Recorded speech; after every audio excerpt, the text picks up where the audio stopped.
ಲೋಕಸಭಾ ಕಾಂಗ್ರೆಸ್ ಅಭ್ಯರ್ಥಿ ಗೌತಮ್ ಪರವಾಗಿ ಶ್ರೀನಿವಾಸಪುರ ತಾಲೂಕಿನ ರೋಜರನಹಳ್ಳಿ ಕ್ರಾಸ್ನಲ್ಲಿ ಪ್ರಚಾರ ಸಭೆ ಕಾರ್ಯಕ್ರಮವನ್ನು ಹಮ್ಮಿಕೊಳ್ಳಲಾಗಿದ್ದು, ಕಾರ್ಯಕ್ರಮದಲ್ಲಿ ಮಾಜಿ ಸ್ಪೀಕರ್ ರಮೇಶ್ ಕುಮಾರ್ ಕೇಂದ್ರ ಸರ್ಕಾರ ಹಾಗೂ ಜೆಡಿಎಸ್ ನಾಯಕರ ವಿರುದ್ಧ ವಾಗ್ದಾಳಿ ನಡೆಸಿ ಪ್ರಧಾನಮಂತ್ರಿಗಳಾದ ನರೇಂದ್ರ ಮೋದಿಯವರು ಪ್ರಧಾನಿಗಳಾಗುವ ಮೊದಲು ದೇಶದಲ್ಲಿ ದಿನಬಳಕೆ ವಸ್ತುಗಳಿಂದ ಹಿಡಿದು ಎಲ್ಲ ವಸ್ತುಗಳ ಬೆಲೆ ಏರಿಕೆಯಾಗಿದ್ದು, ನಿರುದ್ಯೋಗ ಸಮಸ್ಯೆ ಹೆಚ್ಚಾಗ್ತಿದ್ದು, ಕಾಂಗ್ರೆಸ್ನವರು ಎಲ್ಲ ಹಣವನ್ನು ತಿಂದುಬಿಡ್ತಿದ್ದಾರೆ ಅಂತ ಆರೋಪ ಮಾಡಿದಂತಹ ಮೋದಿಯವರು ಕಳೆದ 10 ವರ್ಷಗಳಲ್ಲಿ ಎಷ್ಟು ನಿರುದ್ಯೋಗ ಸಮಸ್ಯೆಯನ್ನು ಬಗೆಹರಿಸಿದ್ದೀರಿ, ಎಷ್ಟು ದಿನಬಳಕೆ ವಸ್ತುಗಳ ಬೆಲೆ ಕಡಿಮೆ ಮಾಡಿದ್ದೀರಿ, ಎಷ್ಟು ಜನಪ್ರತಿನಿಧಿಗಳು ಹಣ ನುಂಗಿದವರಿಂದ ಹೊರತೆಗೆದಿದ್ದೀರಿ, 10 ವರ್ಷಗಳಲ್ಲಿ ನಿಮ್ಮ ಸಾಧನೆ ಏನು ಅಂತ ಸಹ ಪ್ರಶ್ನಿಸಿ ಜೂನ್ 4ರಂದು ದೇಶಕ್ಕೆ ಹಿಡಿದಿರುವ ಶನಿ ತೊಲಗಲೆಂದು ದೇವರಲ್ಲಿ ಪ್ರಾರ್ಥನೆ ಮಾಡ್ತೇನೆ ಎಂದರು.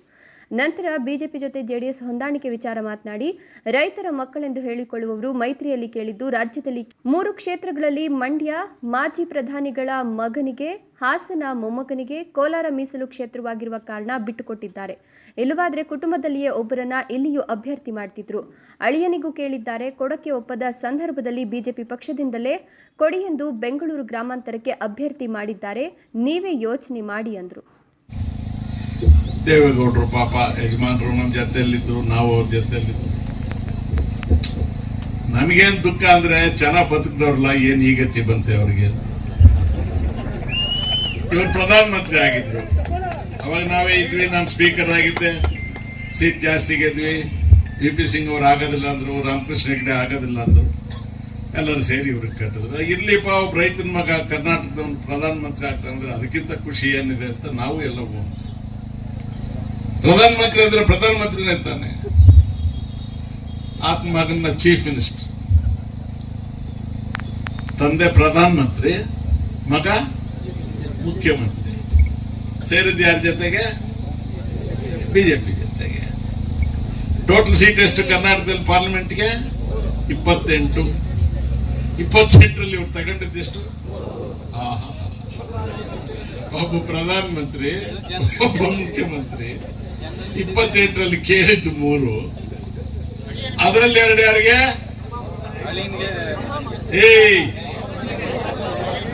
ಮಗನಿಗೊಂದು ಮೊಮ್ಮಗನಿಗೊಂದು. ಅಳಿಯನಿಗೆ ಕೇಳಿದ್ರವರೇ ಇಲ್ಲ ಓವರ್ಲೋಡ್ ಆಗಿದೆ, ಬಸ್ ಜಾಸ್ತಿ ಕೊಡಕ್ಕಾಗಲ್ಲ ಅಂದ್ರೆ, ಹಂಗಾದ್ರೆ ನಿಮ್ ಲೆಕ್ಕದಲ್ಲಿ ಕೊಡಿ ಅಂತ ಅಲ್ಲಿ ಕಳಿಸ. ಇವ್ರ ಹಣೆ ಬರಕ್ಕೆ ಅವ್ರ ಹತ್ರ ಹೋಗಿ ಡೊಗ್ ಸಲಾಂ ಹೊಡಿತಾ ಇರೋರು ನಮಗ್ ಬಂದು ಹೇಳೋದು, ರೈತರ ಮಕ್ಕಳು ನೀವೆಲ್ಲ ಜೆಡಿಎಸ್ಗೆ ವೋಟ್ ಹಾಕ್ರಪ್ಪ, ಪಾಪ ಇದು ರಿಸರ್ವ್ಡ್ ಸೀಟು. ಒಳ್ಳೆ ಹುಡುಗ ನಮ್ಮ ಹೆಣ್ಮಗಳು, ಅವ್ರ ತಾಯಿ ಮಂಗಮ್ಮನವರು ನಮ್ಮೂರ ಹತ್ರ ನೋಡಿ. ಅವ್ರಿಗೆ ಅದೇನ್ ಸಿಟ್ಟು ನನ್ನ ಮೇಲೆ ಗೊತ್ತಿಲ್ಲ. ಇದಕ್ಕೂ ಬಲಿ ಕೊಡಕ್ಕೆ ನಮ್ಮ ಹೆಣ್ಮಗಳ ಮಗನ್ನೇ ತಗೊಂಡಿದ್ದಾರೆ, ಮುಗಿಸಾಕ್ಬಿಟ್ರೆ ಅವ್ರನ್ನ. ಯಾರು ಅವ್ರ ನೆರಳಿಗೆ ಹೋಗಿ ಬದುಕಿ ಚೆನ್ನಾಗಾದವ್ರಿಲ್ಲ. ಬಹಳ ದೊಡ್ಡ ಮನುಷ್ಯ ಆತ ಕುಮಾರಸ್ವಾಮಿ. ಇಲ್ಲಿಗೂ ಬಂದಿದ್ರಲ್ಲ, ಬಂಗ್ವಾದಿಗೆಲ್ಲ ಬಂದಿದ್ರು, ಗೊತ್ತಿದೆಪ್ಪ.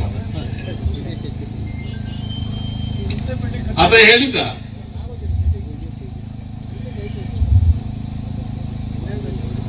ಕುಮಾರಸ್ವಾಮಿ ಹೇಳಿದ್ದ, ನಾನು ನನ್ನ ಸರ್ಕಾರ ಬಂದ್ರೆ ಎತ್ತಿನೊಳೆ ಆಗಕ್ ಬಿಡೋದಿಲ್ಲ. ಹೋಗ್ಲಿ ಬಿಡಪ್ಪ, ಬಿಡಬೇಡ. ಈ ಭಾಗದವರು ಬಂದಿದ್ರಲ್ವಾ ಎತ್ತಿನೊಳೆ ಕೆಲಸ ನೋಡೋದಕ್ಕೆ ನೀವೆಲ್ಲ. ಈ ರಾತ್ರಿ ಹೊತ್ತು ಬಂದು ಕ್ಯಾನ್ವಾಸ್ ಮಾಡಿದ್ರಲ್ಲ, ಮಾನ ಮರ್ಯಾದೆ ಇಲ್ಲದವರು, ನಾಚಿಕೆ ಬಿಟ್ಟವರು,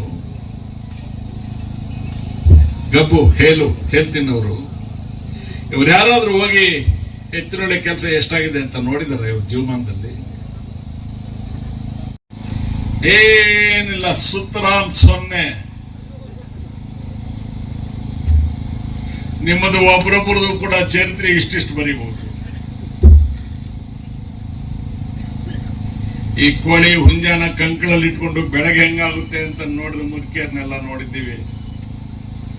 ಹುಂಜ ಕೂಗಿದ್ರು ಕೂಗದೆ ಹೋದ್ರು ಬೆಳಗ್ಗೆ ಹಾಗೆ ಆಗುತ್ತೆ. ಗೌತಮ್ ಗೆದ್ದೆ ಗೆಲ್ತಾನೆ, ಕರ್ನಾಟಕದಲ್ಲಿ ಕಾಂಗ್ರೆಸ್ ಗೆದ್ದೆ ಗೆಲ್ಲುತ್ತೆ. ಮೋದಿ ಸಾಹೇಬ್ರೆ, ದೇವರಲ್ಲಿ ನಂಬಿಕೆ ಇಟ್ಕೊಂಡು ಜೂನ್ 4ನೇ ತಾರೀಕು ಕಾಯ್ತಾ ಇದ್ದೀವಿ. ದೇಶಕ್ಕೆ ಹಿಡಿದ ಶನಿ ಬಿಡುಗಡೆ ಆಗ್ಲಿನಪ್ಪ ನಮ್ಮಪ್ಪ ಅಂತ. ನೀನ್ ಈ ದೇಶಕ್ಕೆ ಹಿಡಿದ ಶನಿ ಕಣಯ್ಯ. ಇಂದಿರಾ ಗಾಂಧಿಗ ಕೂತಿದ್ ಸೀಟಲ್ಲಿ ಬಂದು ಕೂತ್ ಬಿಟ್ಟಿಲ್ಲಪ್ಪ ನೀನು. ಎಲ್ಲಪ್ಪ ಇಂದಿರಾ ಗಾಂಧಿ? ಇದ್ಯಾವುದೋ ಒಂದು ಮೂಲೆಯಲ್ಲಿ ಒಂದು ಊರಲ್ಲಿ ಏನನ್ನ ಸಣ್ಣ ಗಲಾಟೆ ಬಂದು ಯಾರಾದ್ರೂ ಹೆಂಗಸರು ಜೋರಮ್ಮ ಓಹೋ ಎಮ್ಮ ಬಲ್ಲೆ ಇಂದಿರಾ ಗಾಂಧಿ ಎಂಪಿ ಅಂತ ಎಲ್ಲ ಜಾತಿ ಜನಾಂಗದವರಿಗೆ, ಬಡವರಿಗೆ, ವಿಶೇಷವಾಗಿ ಹೆಣ್ಮಕ್ಳಿಗೆ ಒಂದು ಆತ್ಮಸ್ಥೈರ್ಯ ತುಂಬಿದ್ಲು. ಇರಕ್ಕೊಂದು ಮನೆ, ಹೊಟ್ಟೆ ತುಂಬ ಊಟ, ಮಕ್ಕಳಿಗೆ ಓದು, ಅವ್ರಿಗೆ ಉದ್ಯೋಗ.